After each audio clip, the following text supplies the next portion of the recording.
Shalom Chavrim, I'm Stephen Ben-Nun. You're watching Israeli News Live, and we're going to be getting into this broadcast here just in a couple of minutes.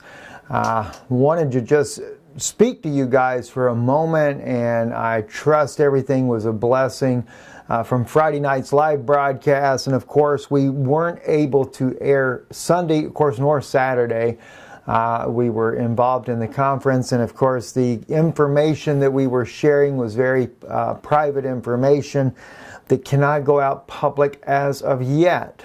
It is not going to be much longer before we begin to air part of this information publicly.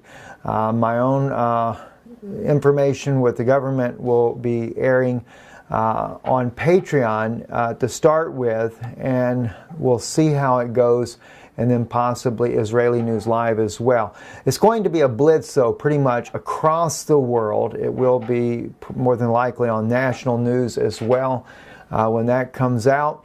I anticipate it will not be until after our Kansas meeting. That those of you that are able to make that, let's just real quick, we'll jump over to Israeli News Live. And I'll share with you, and you can go to israelinewslive.org or .co.il. .co.il just redirect you over there. And if you scroll down the page here, just scroll down the page, and on the right-hand side, Kansas Conference there. Right there, you'll see my wife's picture and myself. Kansas Conference, December 2nd, 2018. Click on that link right there, okay? We have 23 comments thus far, and about this conference there. We have been debating back and forth. We talked about having to have a registration fee. We've talked about maybe not having one. We've always wanted to avoid having registration fees, but we are seeing a pattern, and of course we've been also calculating the cost for travel, etc., to get there.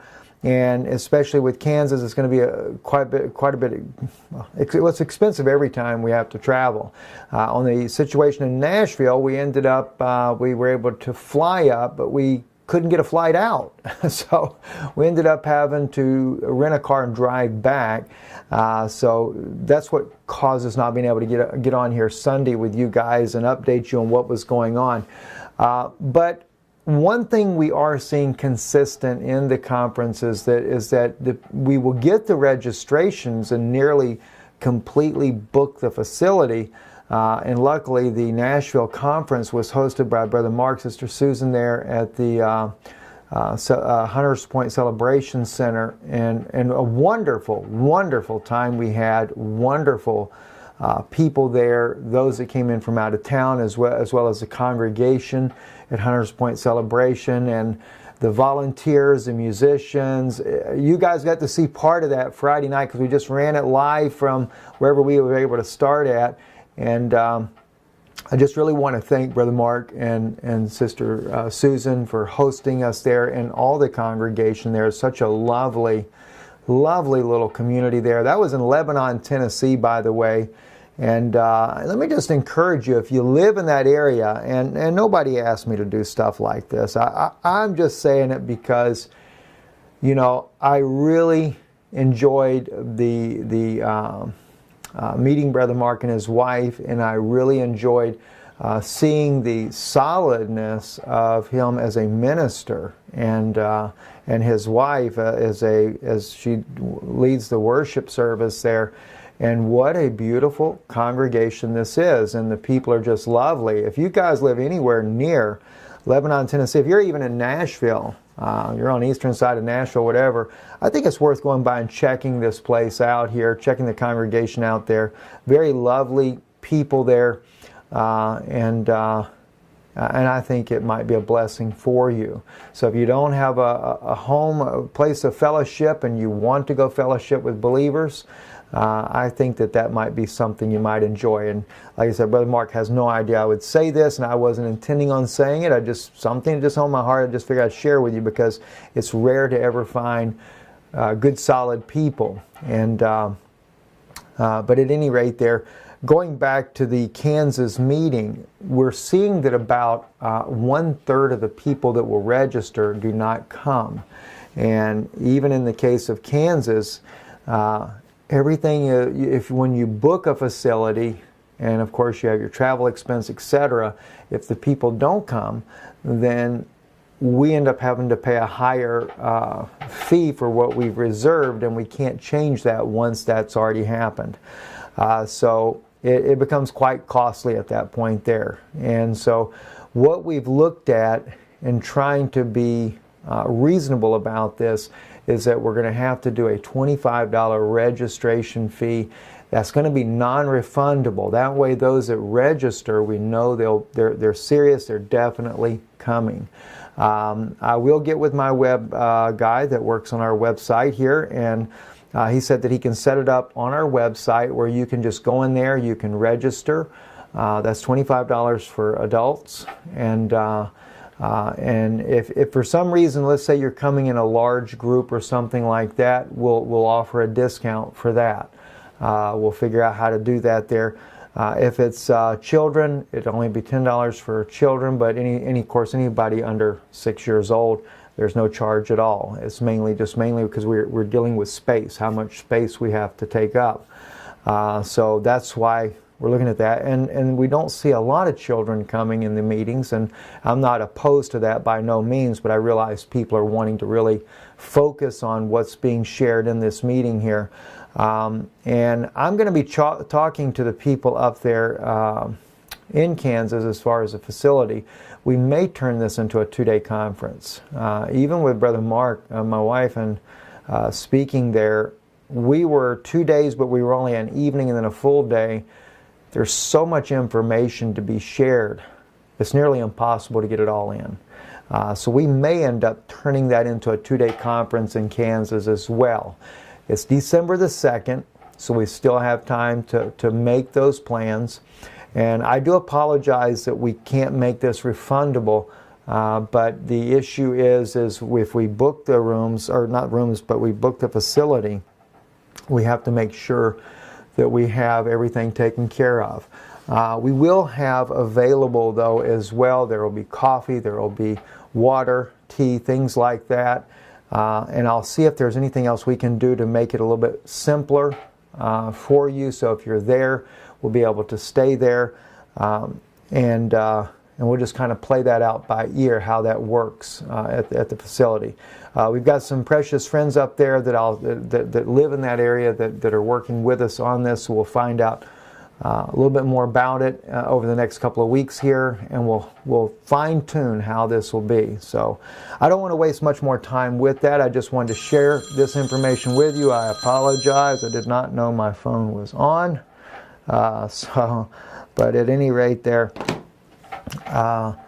that's just for your information. So let's get right into what's going on in the news, guys. And I see we got a whole new group of thumbs downers out there. I wonder how long they'll stick around to do those thumbs down. You know, it really doesn't matter to me, but it's just kind of interesting because, you know, it's always consistent about a dozen people there. But then when you start kind of rubbing someone wrong, they send their group in there to help thumbs down it as well. So we figure we probably have somebody not very happy with us right now. I really trust that message that we did Friday night, that we did air live, was a blessing to you guys. I know it was a lot of information in a short period of time, and I'm actually going to be doing today on Danoon Institute, I'm going to go back into the part about Sukkot. God has revealed even more about it, and I think it'll really be a blessing. We might end up airing it later here on Israeli News Live as well. And I need to, if I possibly can, I need to do a video for Patreon. Very, very serious things going on in the Middle East there. There's some things I'll share here with you guys. I'm not going to hold back, especially when there's critical things, but when it gets into issues that I'm a little more concerned about who hears it, we just got to be careful. So at any rate there, I'll be updating you guys as soon as I possibly can. What we're finding out right now in Russian news here on knowsfornews.net, actually it's not Russian news here, this one here isn't, I don't think here, is that Russia and Turkey are going to create a buffer zone in Syria. They have agreed on this Monday. President Erdogan, President Putin there, and of course President Erdogan is, to me, is just a thug to begin with. They have agreed to do a buffer zone there in Idlib. This is very, very tragic in my opinion, because that means those Syrian civilians that are trapped inside of there will still be under the terrorists that are running that organization there, or running that city and its provinces. But I'm going to show you in just a second an image of that was on Twitter here in just a moment. I want to show you something that I'm seeing that's going on that's very concerning. Russian President Vladimir Putin and his Turkish counterpart Recep Tayyip Erdogan above agreed to create a demilitarized zone between militants and the government troops in Syria's Idlib after long talks on Monday, Russian media reported. The two leaders recognized the need to avert a crisis in the province of Idlib, which has strong presence of militant groups and their infrastructure.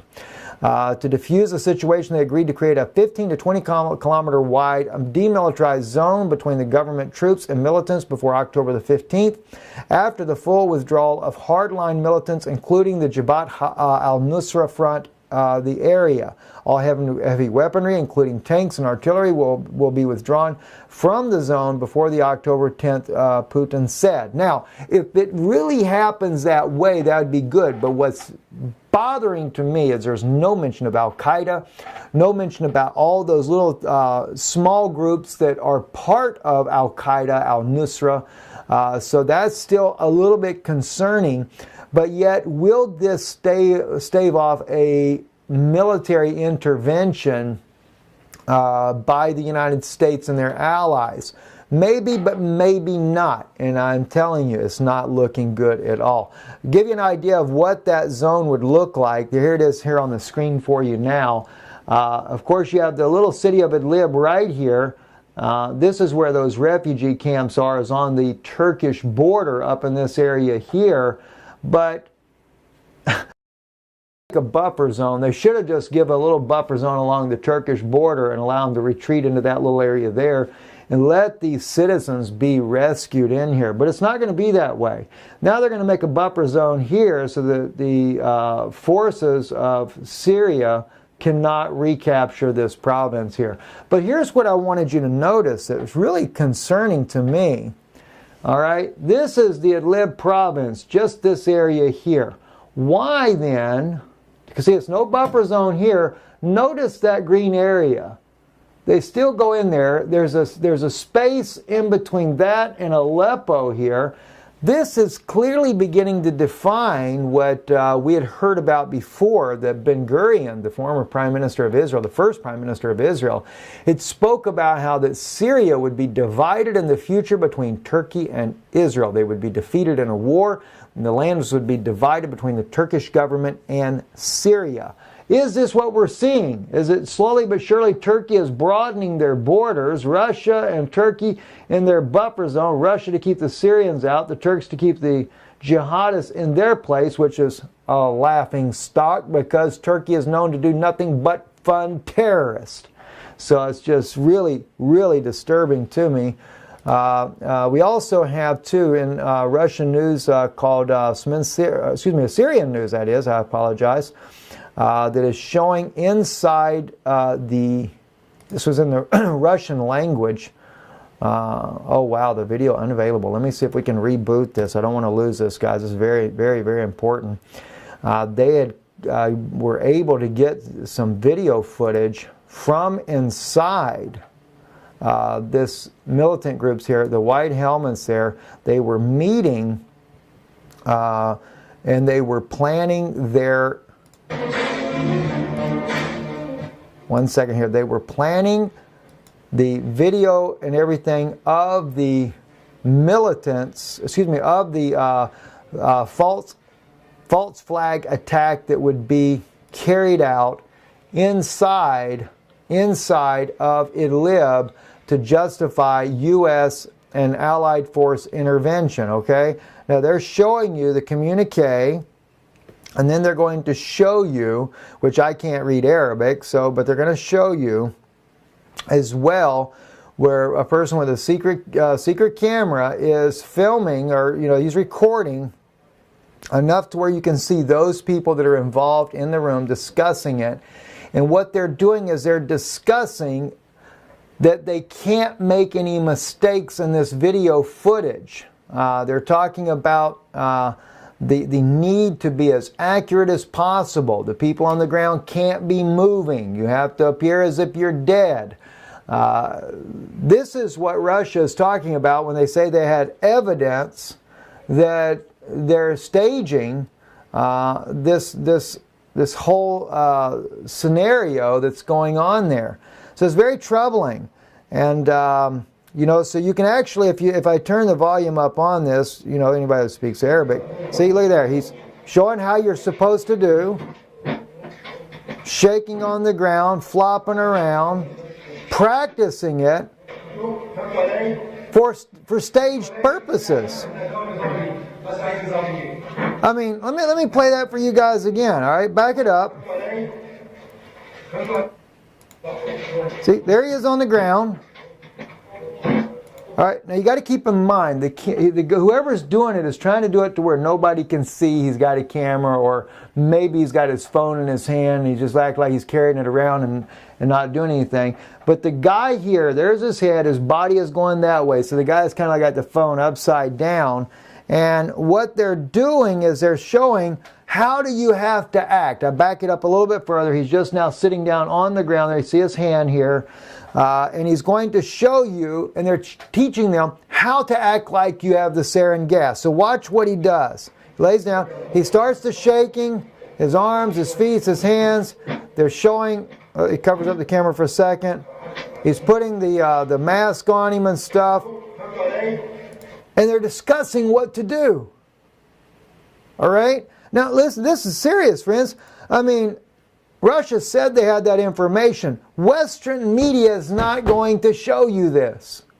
They're not going to tell you the truth of what's really going on here, right? We've obtained exclusive raw footage of the white helmets operating in an unidentified location in Syria where allegedly the Syrian government forces had used CW, okay, chemical weapons. First video, watch carefully. Now watch this.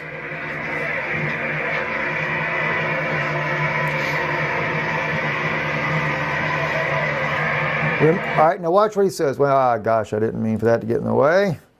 Remember the place where this young man in red shirt sits and these two victims. All right, they tell you to remember that. Watch what happens.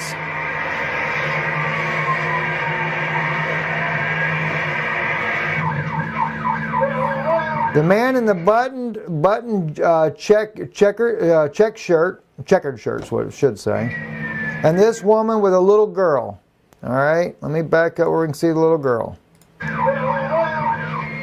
Yeah, she's got the little girl in her arms. See, the little girl's watching the guy as they carry him up to the thing.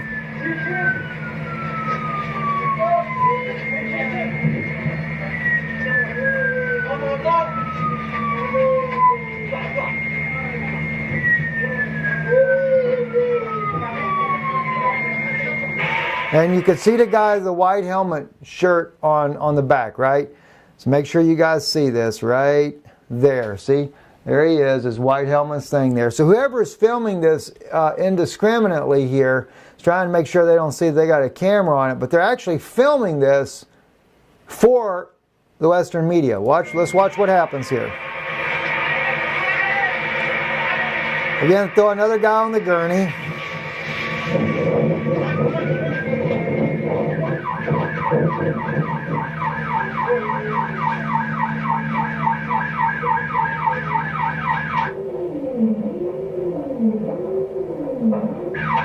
So you watch his hand. At first it's flopping around. All right. And he gives a signal like thumbs up.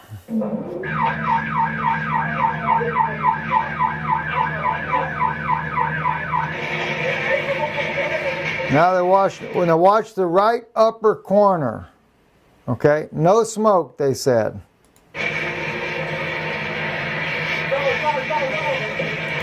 Here's one of the victims is helping a boy.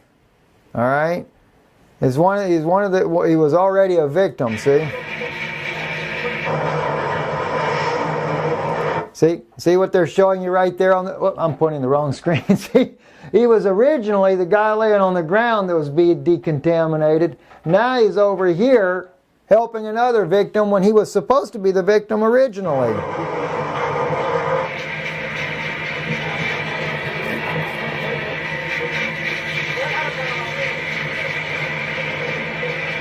Unreal, isn't it? It's crazy. Video 2. Oh, here the victim is again. I guess what it is, they keep recording until they figure out it's the best footage for whatever they have need of, right? Same guy, same shirt.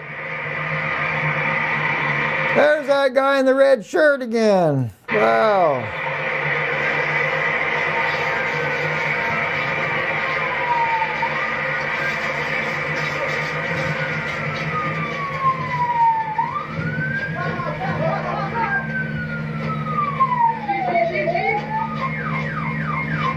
All those white helmet jackets on.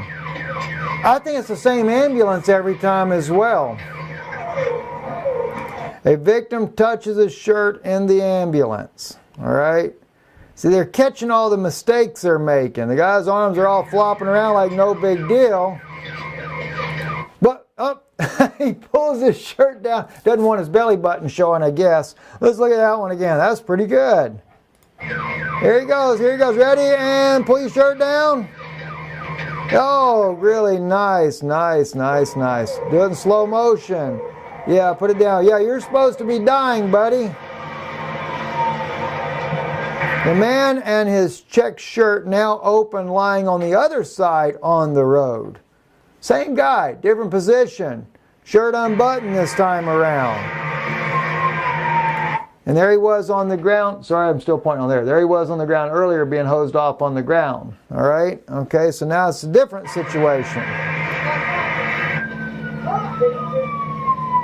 Same ambulance.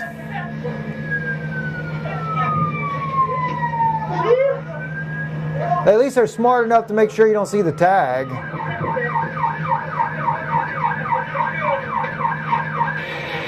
Yeah, by the... Whoop, sorry. Let me show you something, guys. Something I just noticed. Watch. Alright.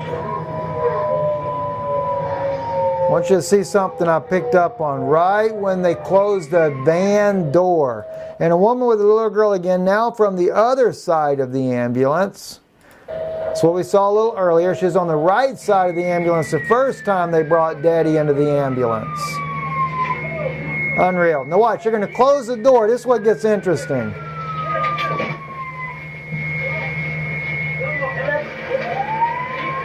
Oh, wait a minute. Let me back it up.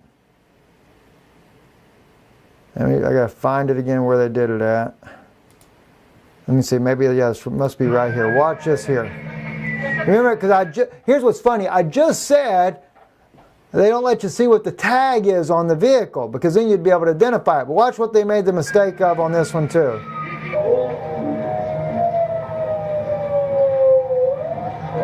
Wait a minute, no, it must be further back. Hang on, let me back it up a little further. No, it wasn't there. Where's that at? Okay, maybe it is right there. Let's go in. Because I saw him go to close the door on the van before I accidentally touched the button and restarted the video. Okay, no, well, maybe it is. Let's see.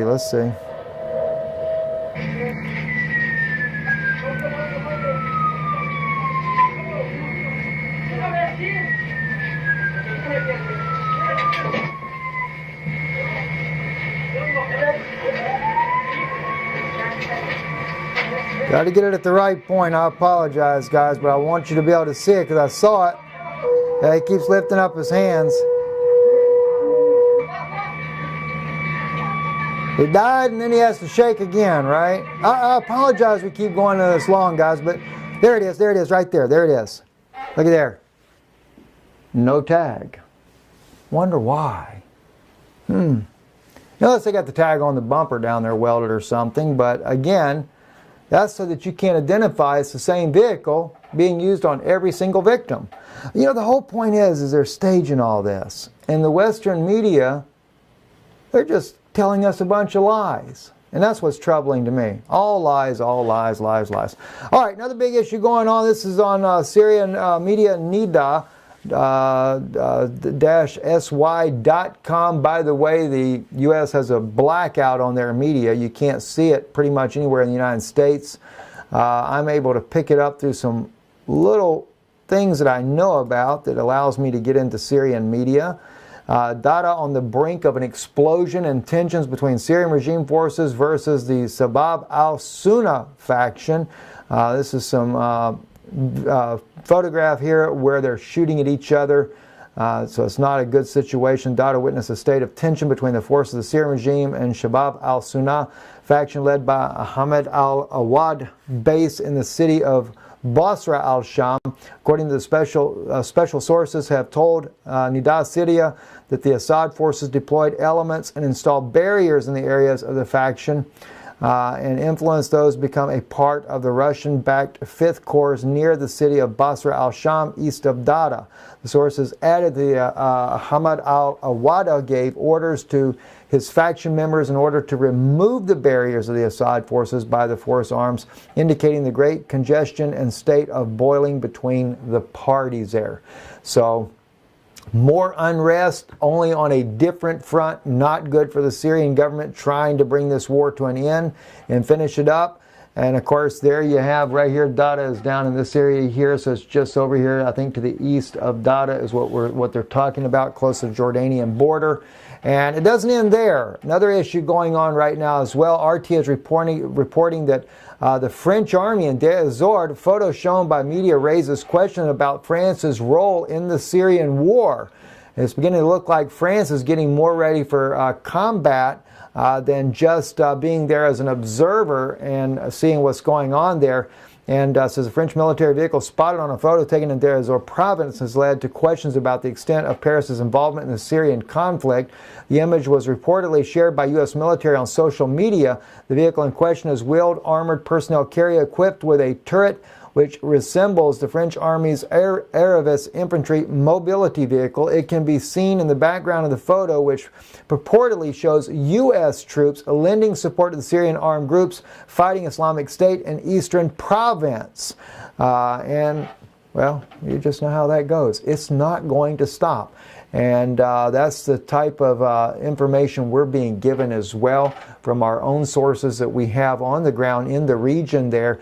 And we're also being told that if indeed there is a false flag chemical attack, that the United States and the coalition will take on Syria to remove Assad from power. We're being told that if Russia tries to defend Syria, that the U.S. And Great Britain, France, and Germany, which will be running their planes out of Jordan, will actually take on Russia in the region. This is where it gets really, really nasty. We're understanding from what we're being told on the ground there in the region that the Jordanians, the Saudis, and Israel will take on Iran. They will start by taking the Iran bases out of Syria, taking out all of the Iranian military places inside of Syria, which of course will no doubt escalate into a direct confrontation between Iran and Israel, and of course in this case Jordan and the Saudis as well. That's going to put Russia and of course Iran in a very difficult situation. I don't foresee myself the Chinese getting involved. I really don't. But as I have been told, and I will share this with you here, that the United States will not be impervious to military action if indeed this is what takes place. There is a major push between Russia and the United States and the Western powers over the power grab of Syria because of the gas and oil pipeline that would be coming up from Saudi Arabia, the United Arab Emirates. It's part of the Silk Road Initiative to be able to transport oil and gas more economical. I've been sharing over on Patreon already some more insights. I have some new insights I'm going to be talking about that are a little bit more secure that I want to share over there. So I'll be going over there, patreon.com/Israeli News Live. I'll be talking about that later today as well. But it's a very, very serious situation, and what I'm being told is these two superpowers are going to fight it out over who gets Syria, because that means who controls the ports. And by the way, I did say this on Patreon. I'll go ahead and tell you this much right now. One of the ports for the oil and gas will be in Haifa, Israel. This is why Israel is more and more getting involved in the issues when it comes to Syria. And as we know, just this weekend, while we were unable to report, Israeli government once again struck the Damascus airport, the military airport there. It is going to get very nasty, and I've been told that Israel will use weapons that are unknown to the world in this war, if this is the direction it goes in, because they're going to secure the oil and gas pipeline there. There are, well, I won't go into everything as of yet. I have to be careful what I say here. So anyway, just wanted to kind of give you guys updates on that. And I've also was told, and I'll share this with you, I'm going to tell you just like it is.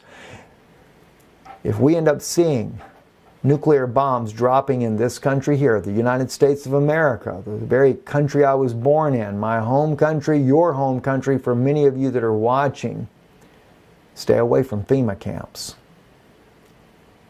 And I'm just telling you what I've heard. All right? You can do what you want to, but I'm being told this by the country that has been training FEMA camps, the Homeland Security, since President Trump has become president, and even before he became president.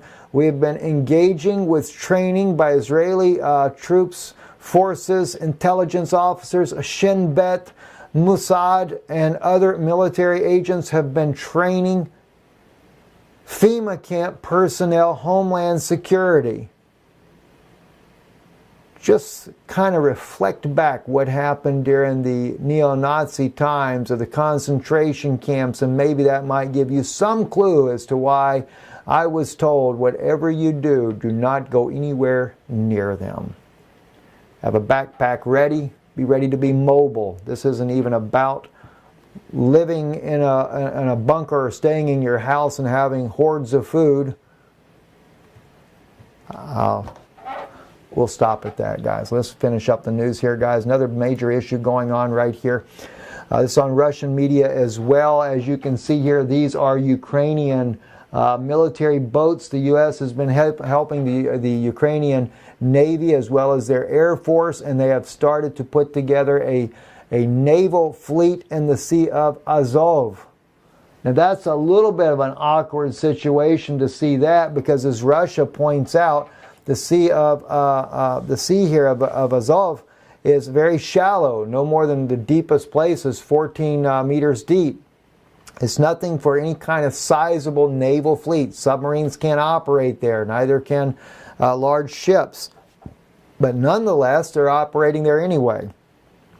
I don't think the Russians need my advice on this, but as I think about the Ukrainian military putting together a little navy there, there's two things that it could do. They could also use it to take large number of troops for an amphibious landing on Crimea from the eastern side of the country. As you can see here, a satellite view here, we have Sevastopol, the city there of Crimea. And of course, this here is the Sea of Azov right here. That's the sea right there. And of course, Ukraine here, Russia said they should focus over here, but they're focusing over there to be able to move more troops, to be able to come in and make an attack from this angle here. And of course, you can use amphibious assault vessels, especially the air pontoon types, that could easily make that type of landfall and get in heavy equipment, etc., on there in case of a battle. Another reason is as well that I realize is if you have your little naval force there in Azov, it would be really easy to run in there with a remote control vessel like that with high explosives, and bam, there goes Russia's pride and joy right there in those in the Kerch Strait. And that would be a major issue. The Russians have been doing aerial surveillance, watching their bridge quite frequently, because there is the knowledge that has been talked about taking that bridge out by the Ukrainians. They want to put an injury on Russia, especially one that would hurt, and that is certainly because of Russia's pride in building this bridge so rapidly. And so that is something they're planning on, no doubt, probably doing. By the way, that was something that the United States had practiced back during World War II when the famous Russian freighter was sunk in the Gulf of Mexico. It became later a conspiracy theory of it was the Russians and that they had actually invaded the United States. I used to hear that when I worked with the government and the CIA, that this was an invasion by Russians staged to be able to smuggle in Russians into the country. More than 100 was believed that were brought in, and of course they would work their way up in the ranks, get into politics. But then the U.S. used that as another one of those Russia-phobia type of things, and we use that to silence people that, well, something you have to come to one of these conferences until I can release that publicly. Just think about the Clintons. Give you a little idea of maybe a little bit behind it. Anyway, there was that information was released finally, the sealed documents. It was actually the El Pablo that sunk off the coast of Florida in the Gulf of Mexico. And it was not a Russian freighter, and it was done by the United States Navy, testing using a boat remote control with heavy charges, and could they actually sink the vessel? And it was successful. Military op, but used by the CIA to be able to bring about scare tactics of Russia-phobia and why we're taking out so many Russians. Ended up being Americans and not Russians. I'm Steve Ben-Nun. You're watching Israeli News Live. Thank you for watching, guys. And like I said, don't forget, we will be having the Kansas conference. If you're still looking at trying to come to the Kansas conference, one thing we would appreciate you doing is going to our website, make a comment in there that you're planning on coming, so that as soon as we get things put together, we could at least respond back to you and let you know that we have this site up and running. You can register now, but we'd like to know if you're able to come. Anyway, blessings to you. I'm Stephen Ben-Nun. You're watching Israeli News Live. Shalom.